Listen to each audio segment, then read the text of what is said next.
សូមនមស្ការក្រាបថ្វាយបង្គំពោះប្រជុំបីនៃព្រះរតនត្រ័យនមស្ការលោកម្ចាស់គ្រប់អង្គចម្រើនពរញាតិញោមពុទ្ធបរិស័ទទាំងអស់គ្នាដែលកំពុងតែតាមដានទស្សនានៅវីដេអូទាក់ទងនឹងដែនដីពុទ្ធភូមិរបស់ខ្ញុំគណៈអាត្មាភាពឥឡូវនេះក្រុមធម្មយាត្រាយើងក៏បានមកដល់នគរមួយខាងពុទ្ធមេត្តានគរទេវតហៈឬក៏ខាងកោលយៈវង្សហើយនៅ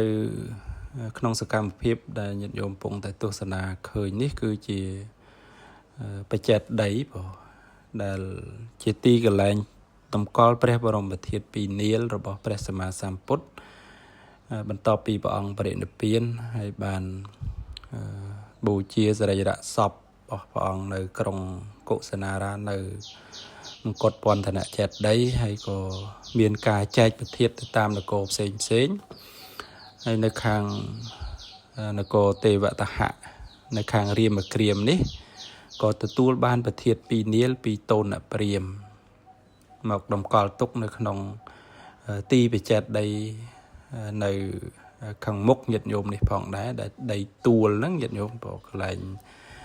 បច្ចេកដីបញ្ចុះព្រះបរមធាតុរបស់ព្រះសម្មាសម្ពុទ្ធចំនួន2នាលហើយនេះសកម្មភាពប្រសង់ក៏ដូចជាពុទ្ធបរិស័ទយើងបានគោរពនមស្ការបូជានៅទីកន្លែងតម្កល់ព្រះបរមធាតុនេះនិយាយពីការតម្កល់ប្រធាតុនៅក្នុងសម័យខាងក្រោយមកព្រះមហាកស្សបៈហើយនិងព្រះជាក៏បានពិចារណាឃើញនៅអន្តរាយរឿងរ៉ាវផ្សេងខ្លាចមានដល់ប្រធានរបស់ព្រះសម្មាសម្ពុទ្ធព្រះមហាកស្សបៈនឹងលោកបានធ្វើនៅធាតុតុនិធានប្រមូលប្រធានគ្រប់ទីកន្លែងទាំងអស់ដែលបានចែកចាយទៅតាមនគរផ្សេង2នាលណាបងអញ្ចឹងទៅក៏បានប្រមូលប្រធានគ្រប់ទីកន្លែងទាំងអស់ប៉ុន្តែពិសេសដែលឡែកនៅរាមគ្រាមនេះគឺព្រះមហាកស្សបៈលោកពិចារណាមើលថាมันមានអន្តរាយអីដល់ប្រធានទេនៅទីកន្លែងនេះណាបងអញ្ចឹងទៅក៏នៅក្នុងទីកន្លែងនេះលោកមិនបានមកកោះកកាយឬក៏រតនាប្រធានព្រះអង្គយកទៅតម្កល់ទុកនៅនគររាជក្រឹសធ្វើនៅធាតុតុនិធានទុកដាក់ក្នុងទីមានសុវត្ថិភាពទេហើយបានសម័យក្រោយមកនេះនៅក្នុងសម័យព្រះបាទធម្មមាសោកបង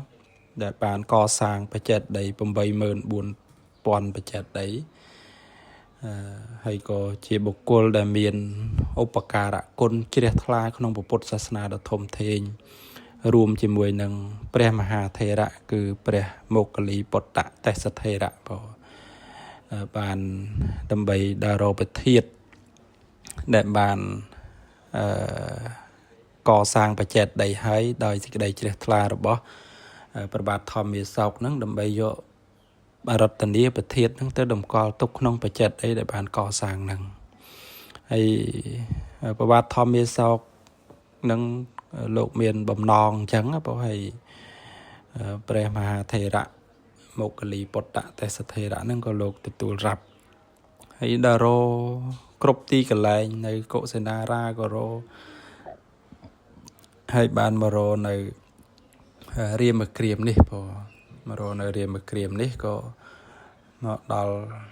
ទីកន្លែងហ្នឹងកោះកកាយអត់បានព្រោះដោយអំណាចនៃនាគដែលថែរក្សាព្រះបរមធាតុប្រដាប់កោះ